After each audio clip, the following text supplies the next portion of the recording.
Hi guys, this is Maria and Manos and you're watching On the Couch with M&M. The show to help you build fun and profitable businesses.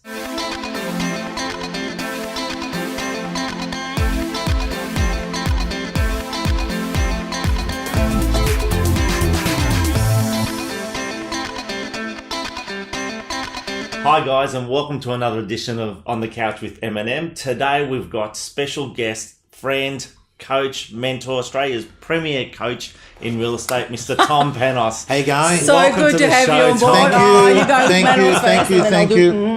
Greek Welcome. kiss. So good Yes, to see that's you. it. Well, we just spent about, an hour and a half An hour with the and a team. And that was just absolutely awesome. Which was great Lots because of I never had a gold nuggets. USB stick to plug in the computer and I couldn't find And my then you notes. just went off. Right, and then I went off. You just went it and it was brilliant. It was really good actually. Thank you so much. Yeah, the Great feedback session. from the team already has been enormous. So it's the content that you delivered today was based on a changing market and obviously the critical conversation and what really separates the great agents to the mediocre agents, and especially those that are obviously possibly looking for that magic bullet.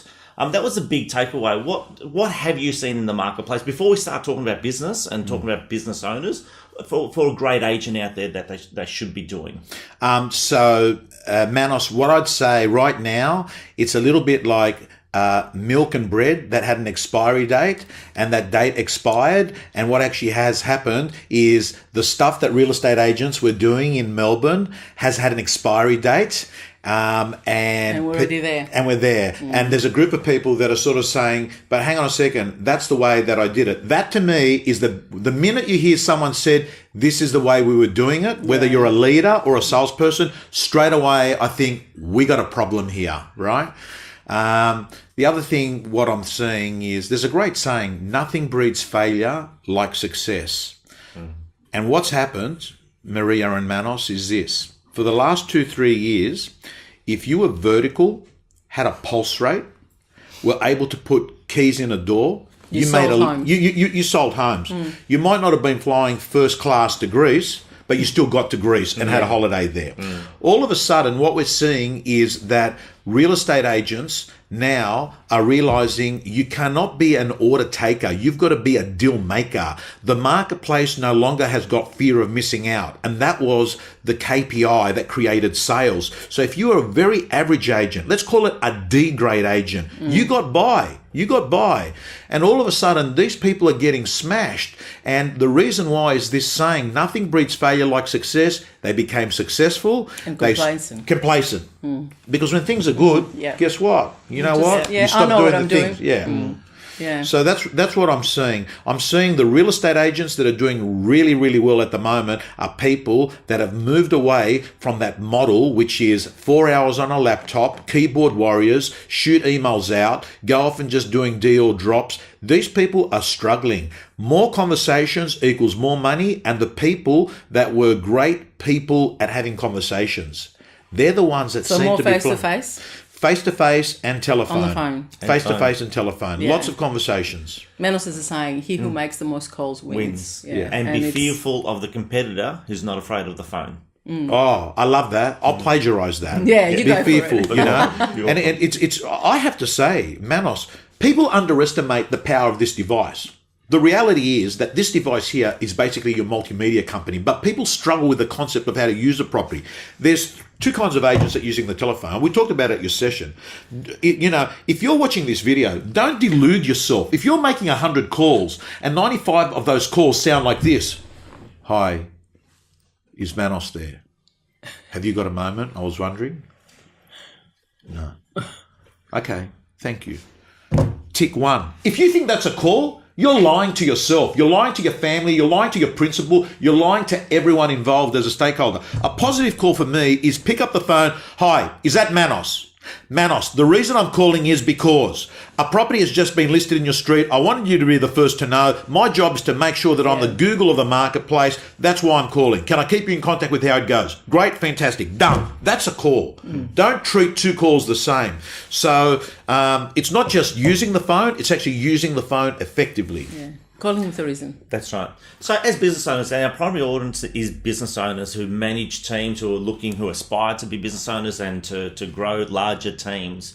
So what can they do to inspire their team to actually move towards the critical conversations? Okay, well, the first thing is, if you're a business owner that's watching this video and you're at an awards night for your maybe, a big conference, and you have the shits when you're not up on stage because your salesperson's on stage, you shouldn't be a business owner, right? You should be happier for your people, right? You've got to, drop the ego and understand that the minute you become a business owner, what your job is to get the best version of people rocking up, to not see yourself as being a competitor to them. That's the first thing.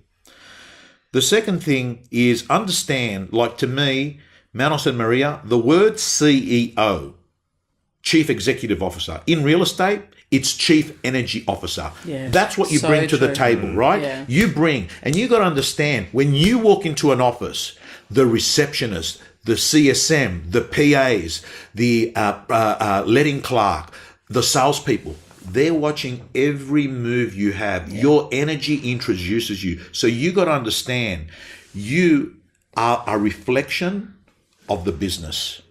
When you're on track, the business is on track.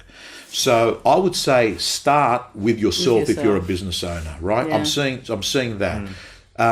The other thing I'm seeing is the best businesses now, Manos and Maria, what I notice is that they're very good at offering stuff, be it resources, be it training, be it coaching, be it a community, of getting someone from being a 6 out of 10 to a 9 out of 10, right? They get the best version of those people. That's what good. So I'm actually seeing great principals becoming coaching leaders, That's what I'm really seeing. Good people. They're investing in technology. Good business owners look at their people as their clients. Well, 100%. We're there to service them. So that's how we look at it anyway. And how can we help them to succeed? What is it that they... And everyone's different. So everyone's goals are different. So you've got to know really how to help each individual. It's like what you said downstairs. Everyone is different. Yeah, and one of the things that we've seen from our leadership team, those that look at when they see an agent go out there and say they're on a 50-50 split or a 60-40 split, say the agent's taking 60, they don't say that I'm giving the agent 60%. They're saying that they're actually, what am I providing for my 40% that I'm getting? What services am I providing to that agent for my 40%, as opposed to I'm giving 60% to the agent? But a lot of people don't look at it like that. A lot of them don't look at it that way, no. Yeah. No, that's a very good point. Look, this is 30 years in this business. I've been a sales agent. I've been a business owner at the age of 21. So I've gone through this 30 years in real estate. And you know what I've noticed? Commission splits used to be 30% to the salesperson. Yeah. Right. Then it went up to 35%. Then it went up to 40%. Right. What's actually happened, the most structural change in the shift in real estate has been this. The conflict that you have between the brand and the sales agent. Because the sales agent has become a very powerful commodity. They are no longer... That's one of my 10 salespeople. These people now are getting paid high fees. They're investing in their own business. Yeah. They're putting on their own staff. And they're a commodity that is sought after in the marketplace. And unless a business owner actually begins to look at it in the way that you're describing, having a paradigm where they understand, hey, these people here are very important in my business. Yeah. How do I make them so stuck in my business that even if someone came along and offered them the universe, they would actually feel like they're too stuck in our business? Whether it is technology stuck, whether it is emotional stuck. Culture, right? Which is pretty much the personality of a business. Yeah. That, whether it's the personality of the business, whether these people go to bed on Sunday night and they actually skip to work the next day because they're madly in love with that whole thing, right? Yeah. They're the things that make a stickiness. And that's what I think a business owner's got to do. And the other thing a business owner's got to do is they've got to start thinking to themselves, hey, they might not be listing and selling real estate, but they're listing people. And they actually need to have a lead generation machine going on. They need to be allocating time. They need to be quarantining time in a very disruptive, chaotic world where they say, during this time, I might not be listing and selling real estate, but guess what? If I list 10 people in the next 2 years that are writing $1 million, that's far more effective, useful, and commercially better in my business than a couple of listings. And I don't think people... Depending on the business that they want to run, because some people want a business like an Eview business, like we've got heaps of those within our company, and they don't want to do that. They don't want the big teams. They just want to list and sell property, run a smaller business, but they know what they want. But if you want an office with agents, you're absolutely right. We're in a recruitment business. Well, that's a good point. I mean, I think step number one is find out what you want. Don't go off to a leadership seminar where they say to you, "Hey, by the way, this is the formula. You've got to go big." Or you hear someone say, "No, going to be small." Hey, listen. It's not one way. It's your way. Your way is the happy way, right? Which is what you mentioned earlier on in our training session. You're talking about there is not just one way of doing things out there in the real estate space. It's the same way with business ownership. I've got a question. Yeah. How did you become an overnight success?